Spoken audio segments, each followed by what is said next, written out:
오늘 우리에게 주신 하나님 말씀 창세기 13장에서 보겠습니다.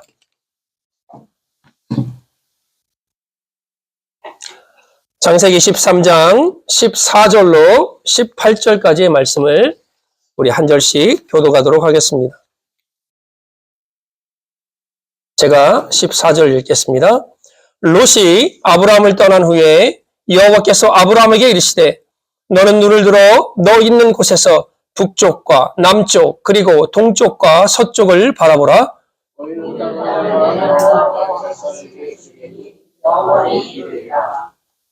내가 내 자손이 땅의 티끌 같게 하리니 사람이 땅의 티끌을 능히 셀 수 있을진데 내 자손도 세리라.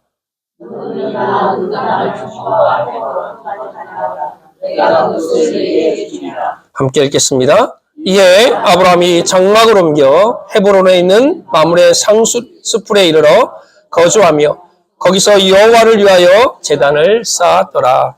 아멘. 누구나 각자마다 하나님의 부르심들이 있습니다. 어떤 이들은 극적으로 모든 사업이 다 망했거나 아니면 죽을 병에서 고침을 받고 하나님의 부르심을 받은 사람이 있는가 반면 또 어떤 이는 모태에서부터 부르심을 받아서 그냥 밍밍하게 이렇게 오신 분들도 있습니다. 근데 어떤 분들은 막 극적으로 부르심을 받는 사람을 부러워하는 사람도 있습니다. 제가 전에도 한번 얘기했지만 아는 목사님이 저를 부러워한다고 그랬잖아요. 목사님은 사회에서 해볼 거 다 해보고 늦음하게 예수 믿어서 너무 좋겠다는 거예요. 왜요? 그랬더니 이것도 저것도 이것도 다 해봤잖아요. 근데 저는 그게 항상 저에 대해 싫었거든요. 저를 그냥 좀 깨끗할 때 부르시지 죄 안 지을 때 좀 부르시지. 그런데 하나님의 부르심은 후회하심도 없습니다. 하나님의 부르심과 은사에는 후회하심이 없다라고 말씀한 것처럼 각자의 부르심은 하나님의 뜻에 따라 하나님의 정확하게 맞는 때에 따라 우리를 부르신 겁니다. 여러분 뱃속에서부터 엄마와 함께 예배를 드리고 교회 다녔다는 게요 얼마나 큰 축복인지 몰라요. 근데 그 목사님 그걸 모르더라고요. 그 모태신앙의 축복을.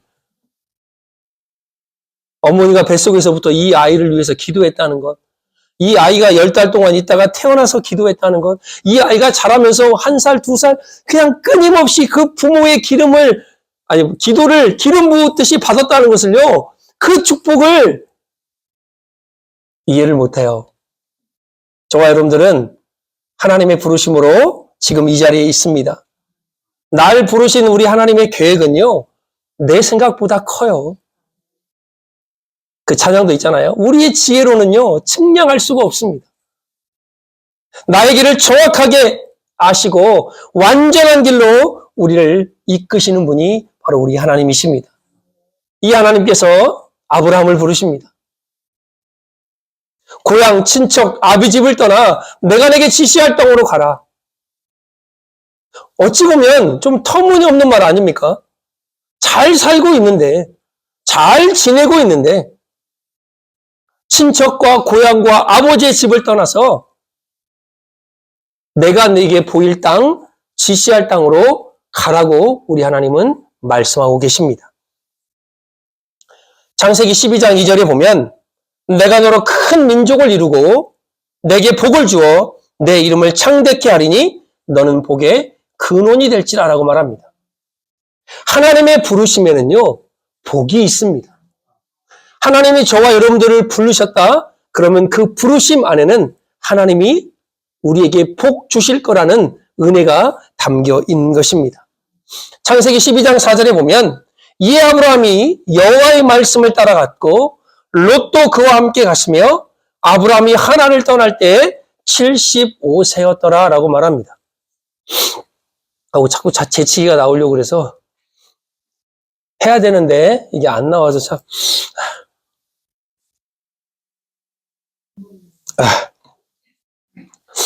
하나님의 부르심에는 복이 있고 그 하나님의 부르심 앞에는 믿음의 사람들의 순종함이 있어야 됩니다. 하나님이 내가 내게 지시할 땅으로 가라. 내가 너를 복의 근원이 되게 하겠다라고 말하는데 아비 친척 고향집을 떠나 아비 집을 떠나 가라는데 가지 않으면, 순종하지 않으면 열방을 향한 그 아브라함의 복이 없다는 것입니다. 하나님의 부르심에는 복이 있지만 그 부르심에는 반드시 우리의 순종이 따라가야 되는 것입니다. 성경을 보나 기독교의 역사를 보나 어찌 보면 순종한 사람들의 기록입니다. 순종한 사람들의 역사가 성경이고 기독교의 교회사입니다. 저와 여러분들이 하나님의 부르심에 복이 있다는 것을 안다면 그 하나님의 부르심에 우리가 순종함으로 나아갈 때 그 복이 나의 것이 되는 것입니다. 12장 8절에 보면 여호와의 제단을 쌓고 여호와의 이름을 불렀다라고 말합니다. 하나님의 부르심에 복이 있고 하나님의 부르심에 순종함이 있고 또 반드시 해야 될 것이 있는데 그게 바로 예배입니다. 시대마다 영적인 각성이 일어날 때 반드시 회복되어졌던 게 있습니다. 그게 뭐냐? 바로 예배입니다. 여러분 성경을 잘 보세요. 예배가 무너지면 하나님을 향한 예배가 무너지면 우상을 섬깁니다. 우상을 섬기면 그곳에 하나님의 진노가 임합니다. 그것을 다시 회복하는 일이 무엇입니까?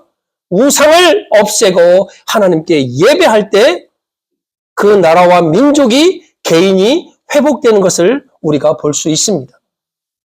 갈멜산의 엘리야도 마찬가지입니다. 850명의 거짓 선자들과 싸울 때 엘리야가 가장 먼저 했던 것이 무너졌던 단을 수축했다라고 말합니다. 이게 뭘까요? 바로 예배입니다. 올 한해 저와 여러분들이 하나님의 부르심에 복이 있고 그 부르심 앞에 순종함으로 나아갈 때 반드시 회복되어질 게 뭐냐? 바로 예배입니다. 주일날 여기 와서 예배 드리는 것뿐만 아니라 여러분 삶이 예배의 자리가 돼야 돼요. 우리가 가끔 올라오는 나눔의 글을 보면 참 우리가 어디 있든 하나님의 사람은요 표시가 나게 되어 있습니다. 빛이 나게 되어 있어요. 그런 것을 경험하지 못했다 그러면 올해는 꼭 경험하시길 주의 이름으로 축복합니다. 아, 당신을 보니 하나님이 살아계신 것 같군요. 당신을 보니 당신은 참 예수 믿는 사람 같군요. 당신을 보니 하나님의 은혜가 당신 안에 넘쳐나는 것 같습니다. 이런 소리를 올 한해 많이 들으시길 간절히 바랍니다. 그렇다면 하나님의 부르심을 받은 자들의 삶의 자세는 어떨까요? 12장 3절에 보면 너를 축복하는 자는 내가 복을 내리고 너를 저주하는 자에게는 내가 저주하리니 땅의 모든 족속이 너로 말미암아 복을 얻을 것이다. 아, 이 멋진 말 아닙니까? 제가 우리 설교를 할 때 그래요. 참 안 되는 부분이 이거죠. 권사님을 향해서 저주하는 자는 저주를 받는데요. 권사님을 향해서 복을 빈 자는 복을 받는데요. 이거 답이 나와 있지 않나요? 그러면 누군가 나에게 저주를 내뿜고 욕설을 하고 싫은 소리를 내뱉어요. 나를 모함해요. 그러면 어떤 일이 벌어지죠? 무지개 반사. 우리 아이들이 잘 쓰는 말이 있어요. 막 옆에서 막 욕하고 이게 막 그러면 무지개 반사 그러면 너한테 간다라는 소리거든요. 학교 다닐 때 그런 말 안 써보셨어요? 무지개 반사? 이거 안 써보셨구나.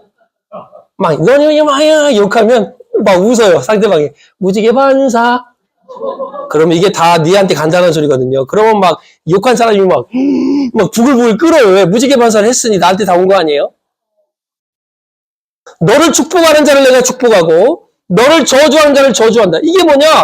우리가 아이들이 말하는 무지개 반사 아닙니까? 하나님의 사람을 누가 저주해요? 그 사람은요, 복을 발로 차는 거예요. 자기 무덤을 자기가 파는 거예요. 왜? 지가 저주한 저주가 다 자기에게로 도로 임한 거든요. 지혜로운 사람은 나를 괴롭히고 나를 모함하는 자를 향해서 복을 비는 거예요. 우리 예수님도 그러잖아요. 전도할 때 어느 지방 마을에 들어가든지 거기 가정에 들어가든지 복을 빌어라. 복을 빌었는데 그 사람이 그릇이 되면 그 복이 그 가정에 임할 것이고 그렇지 않으면 그 복이 너한테 간다는 거예요. 이게 바로 하나님의 부르심을 받은 자들의 영적인 당당함입니다. 퍼부어요? 근데 사람이지라 잘 안 될 때도 있지만 무지개 반사를 내보내요. 그러면 그 저주가 다 자기한테 가는 거예요. 그런데요, 복을 빌면요, 임한 자에게도 빈 자에게도 같이 임하는 거예요. 이게 얼마나 멋진 행복의 원리입니까? 근데 바보들은요, 막 저주해요. 그러면 무지개 반사한 사람은 하나도 오지 않습니다. 저주한 그 저주가 자기한테 오는 거죠. 그러나 복을 빌면요, 복을 빈 자도 비름을 받은 자도 쌍방이 다 하나님의 복을 받는 너무나 행복한 원리가 여기에 담겨져 있습니다. 그래서 누군가 나를 모함하거나 저주하면요, 그냥 웃으세요. 당당해지셔야 됩니다. 잘 안 돼요, 처음에는. 같이 올라와서 그냥 내뿜습니다. 그러나 그것이 시간이 지나면 우리의 신앙이 성숙해 가면 하나님의 행복의 원리를 깨닫게 되면 하나님의 믿음의 순종의 법칙을 깨닫게 되면 그 사건들이 조금씩 많아지게 되는 것입니다. 아브라함은 하나님께서 주신 그 부름에 반응할 뿐만 아니라 순종할 뿐만 아니라 그 앞에 예배를 드렸습니다. 그런데 문제가 없었나요? 기근이 들어서 애굽으로 내려갔습니다. 사라가 너무 이뻐 보여요. 이러다가는 하나님을 믿지 않는 백성들이 자기를 죽이고 아내 사라를 빼앗아 갈 것 같아요. 그러니 아내요, 어디 가든지 간에 너는 내 누이, 나는 네 오빠라고 그래. 근데 사실상 맞는 얘기거든요. 가는 곳마다 그렇게 얘기했습니다. 애굽 바로가 사라를 데려다가 자기 아내를 취하려고 해요. 하나님이 그 밤에 꿈에 나타나셔서 호되게 야단을 치죠. 문제가 없는 게 아니라 얼마나 수치적인 사건입니까? 자기 아내를 아내라 부르지 못하고 자기 남편을 남편이라 부르지 못하는 홍길동의 은혜가 여기 또 임하는 거예요? 호영을 못하는 그 사건을 계기로 하나님의 부르심을 받았는데 그분 앞에 순종하고 복을 얻겠다라고 말씀을 들었는데 이런 문제가 닥쳤지만 그래도 여러분들 흔들리면 안 됩니다. 영적으로 하나님 앞에 당당해져야 됩니다. 왜 그러냐? 13장 9절에 보면 창세기 내 앞에 온 땅에 있지 아니하냐. 나를 떠나가라. 내가 좌하면 나는 우하고 내가 우하면 나는 좌하리라. 그 사건이 있은 후에 롯을 데리고 함께 거합니다. 하나님의 복을 주시자 양떼가 늘어나기 시작합니다. 두 집안에 먹일 목초지가 부족하니 롯을 내보냅니다. 그때 아브라함이 말하는 거예요. 하나님이 함께하는 당당함. 네가 좌하면 나는 우하고 네가 우하면 나는 좌하리라. 멋지지 않습니까? 그래 갖고 싶니? 다 가져. 영원한 것을 위해서 영원하지 않는 것을 좀 포기할 줄 알아야 돼요. 영적인 당당함을 위하여 좀 아름다운 오기와 영적인 욕심을 좀 부릴 줄 알아야 됩니다. 제가 늘 몇 번을 얘기하잖아요. 세상에서 욕심을 부리고 오기를 부리면요, 참 꼴불견입니다. 덕도 안 됩니다. 그러나 믿음 안에서는요, 욕심을 가져야 됩니다. 오기가 있어야 됩니다. 형제 안에 사랑이 있지만 하나님, 나는 하나님의 영적인 복을 더 받기를 원합니다. 우리는 야곱을 속이는 자라 많이 이야기합니다. 그 이름대로. 그런데요, 저는 그렇게 보지 않습니다. 야곱은 영적인 욕심이 있었습니다. 하나님이 이미 큰 자가 작은 자를 섬기겠다라고 말씀하시기 때문에 그 사건은 이루어질 수밖에 없어요. 그러나 야곱은 그 당시 그 사회에 만연했던 장자가 차자보다 2배 이상이 받을 그 기업과 복, 그거를 자기가 원했습니다. 하나님, 나는 장자의 복을 원합니다. 하나님, 나는 이 영적인 복을 내가 가져야 되겠습니다. 에서가 뭐라고 합니까? 장자의 명분을 경홀히 여겼더라.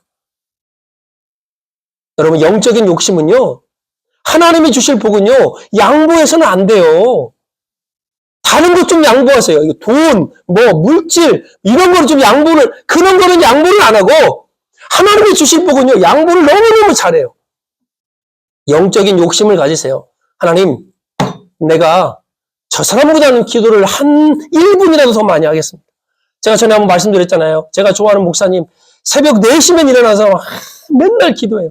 지금 제가 못하지만 한국에 있을 때, 야, 저분 내가 참 존경하는데 어떻게 새벽 4시에 일어나서 기도를 하실까? 무릎도 완전히 낙타 무릎입니다. 무릎을 꿇면요, 몸이 땅에 붙었는지 막 모를 정도로 그렇게 표시가 안 나요. 막 너무 막 마르셨고. 하나님, 저분의 영적인 힘은 기도인데, 금식인데, 저분을 능가할 수 있는 게 뭐가 있을까요?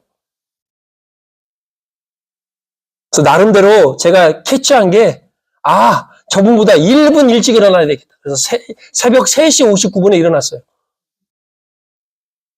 단 1분을 기도하더라도 다시 잠은 들었지만, 단 1분을 먼저 일어나서 1분을 기도하더라도 그런 욕심을 좀 가져야 됩니다.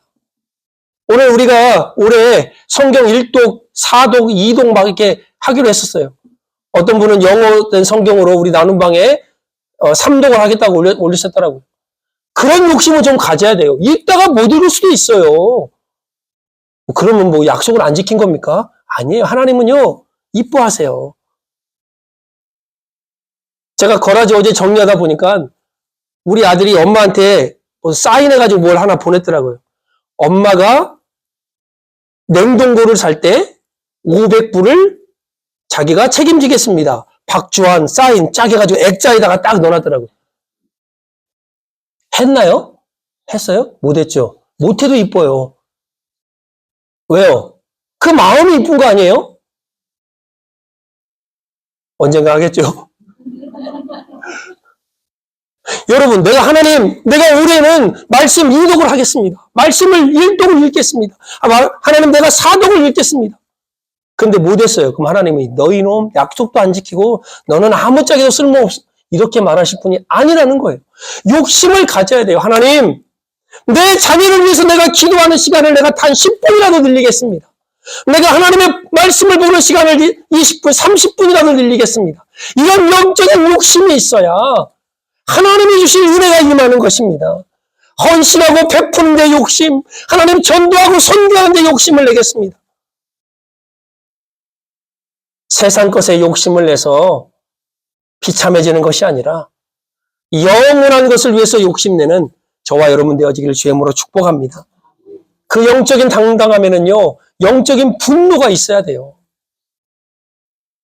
지난번 새벽에 한번 말씀드렸듯이 하나님의 의가 무시당하고 하나님의 사랑이 조롱당하고 하나님의 이름이 훼손되는 일에는요, 눈 하나 깜짝하지 않습니다.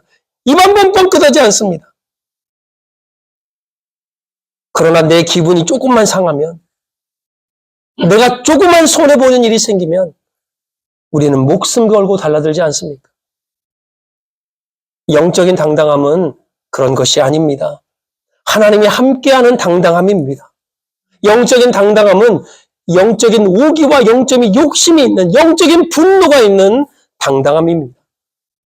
오늘 본문의 14절 15절에 보면 롯이 아브람을 떠난 후에 여호와께서 아브람에게 이르시되 너는 눈을 들어 너 있는 곳에서 북쪽과 남쪽 그리고 동쪽과 서쪽을 바라보라. 보이는 땅을 내가 너와 내 자손에게 주리니 영원히 이르리라 말씀합니다. 하나님은 아브람을 부르셔서 그에게 눈을 들어 바라보라고 말합니다. 어디를요? 동서남북을. 네가 보이는 그 땅을 내가 너와 내 자손에게 주겠다라고 말씀합니다. 하나님은 아브라함에게 믿음과 순종의 법칙을 가르쳐 주십니다.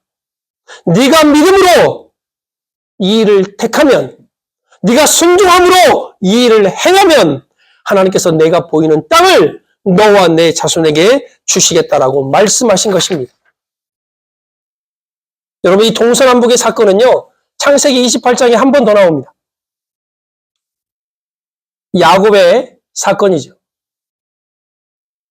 아버지 이삭을 속이고 에서를 속이고 장자의 명분을 획득한 야곱은 에서가 죽이겠다라고 공포한 이후에 외삼촌 라반의 집을 향하여 길을 떠납니다. 여러분, 부엘세바에서 메소포타미아 하란까지는요, 한 800km에서 900km 정도 됩니다. 한 500마일 되는 거죠. 500에서 550마일. 그러니까 애틀란타가 450마일이거든요, 여기서. 그러니까 그 정도 거리를 잡는다 치면 차를 타고 가면 8시간이 걸립니다. 7시간 반, 8시간. 그럼 걸어서 가면 얼마나 걸릴까요? 근데 지금처럼 도로가 빡 뚫려 있어가지고 그 도로만 걸어가는 게 아니잖아요. 물 건너, 산 건너, 강 건너, 돌짝밭을 건너서 가야 되는 그 길을 야곱이 떠납니다. 부엘세바를 떠나서 하란으로 가던 중에 한 80, 90km 정도에 이제 베델이라는 곳이 나옵니다. 창세기 28장 11절에 보면 이런 말씀이 있습니다. 어떤 곳에 이르렀을 때 해가 저물었으므로 거기서 하룻밤을 지나게 되었다. 저는 이 글을 읽는데요. 참 서글프겠다. 집이 있어요. 부모님이 있어요. 먹을 게 있어요. 풍족한 먹거리와 잠자리가 있어요. 그런데 지금은 아무도 없이 홀로 외삼촌 라반의 집을 향하여 가던 그때 어떤 곳에 이르렀을 때 해가 저물었으므로 거기서 하룻밤을 지냈다라고 말합니다.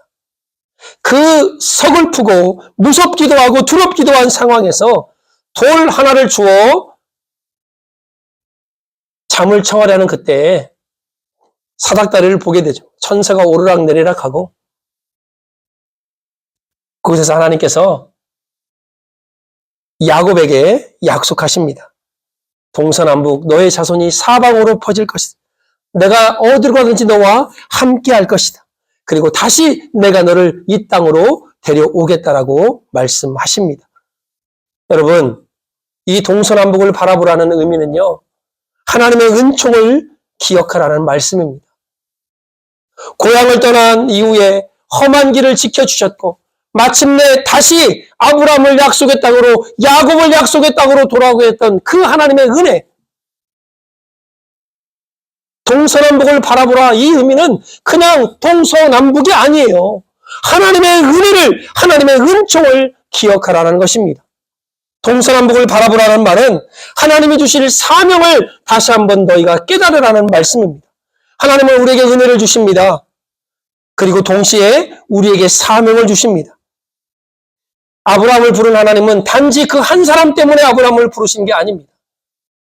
아브라함을 통하여 많은 사람이 하나님께 부름을 받고 이 땅에 오실 예수 그리스도까지 이어지는 엄청난 부르심의 부름이라는 것입니다. 그렇다면 아브라함은 이 사명을 깨달아야 되고 여러분과 저희 역시 이 사명을 깨달아야 할 것입니다. 여러분, 히브리서에 보면 이삭을 바친 아브라함이 어떻게 등장하죠? 하나님께서 그를 죽이셔도 살리실 것을 믿음으로 이삭을 드렸다라는 말씀이 있습니다.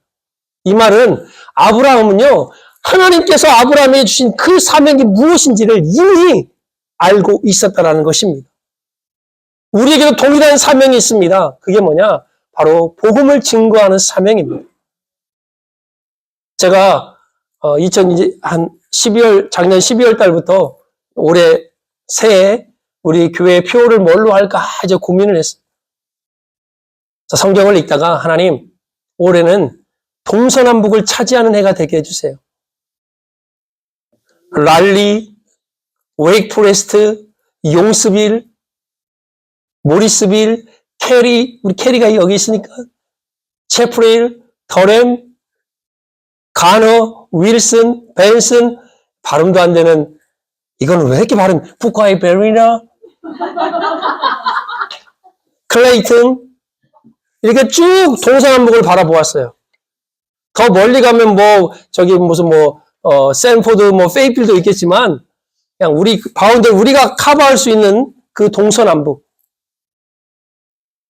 그렇다면 하나님, 올 한 해 우리 주위의 이 동서남북, 이 도시들을 하나님 우리가 믿음으로 섬기기를 원합니다. 이 안에 우리의 기도를 인하여 하나님을 믿는 백성들이 많아지게 도와주옵소서. 사도행전 6장 7절의 말씀처럼 하나님의 말씀이 왕성하여 제자의 수가 많아지고 허다한 제사장의 무리도 이 도에 복종하니라. 여러분, 우리는 꼭 안 와도 돼요. 오면 더 좋고요. 중요한 건 뭐냐? 하나님, 동서남북을 차지하는데 이 지역에 있는 많은 하나님의 사람들이 주께로 돌아오게 하여 주옵소서.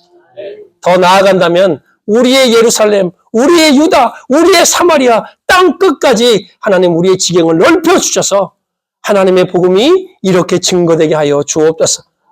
동서남북을 바라보라. 2025년 여러분의 꿈과 비전을 바라보십시오. 동서남북을 바라보라는 말은 2025년 여러분의 가정에 대한 하나님의 비전과 꿈이 있다라는 것입니다. 2025년 여러분의 자녀를 향한 하나님의 비전과 꿈이 무엇일까요?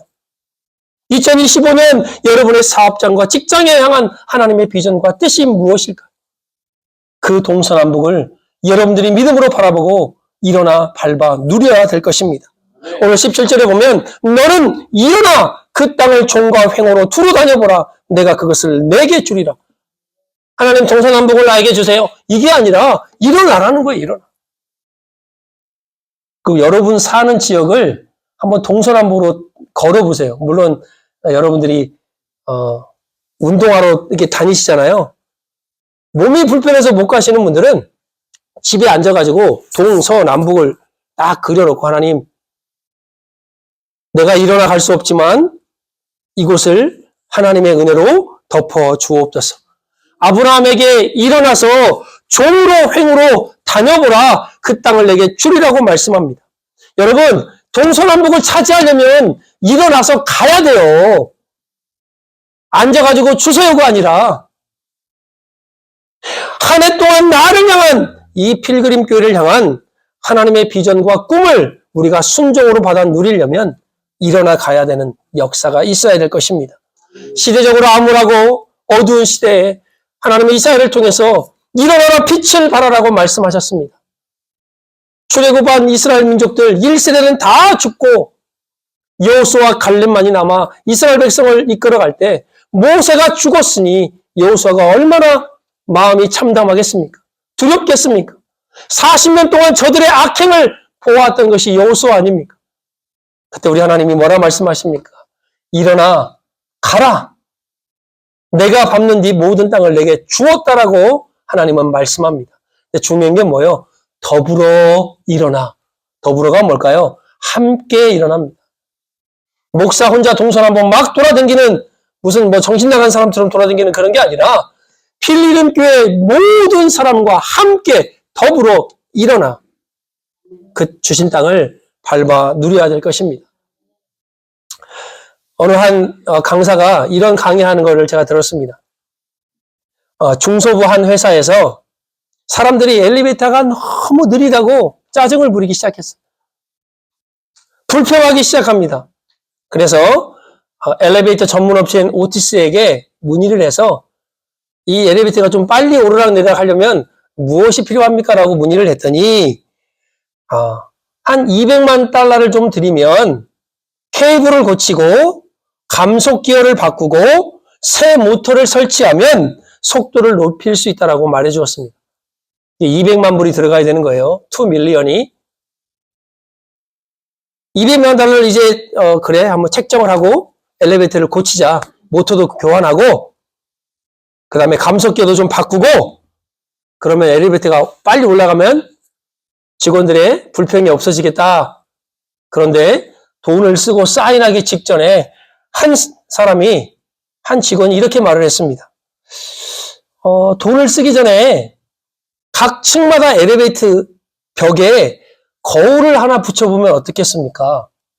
그리고 붙여본 후에 뭐 한 달 정도 지켜보고 결과가 좋으면 하고 나쁘면 뭐 그대로 진행하면 어떨까요? 그래서 200만 달러를 쓰기 전에 각 층마다 엘리베이터 벽에다가 거울을 붙였습니다.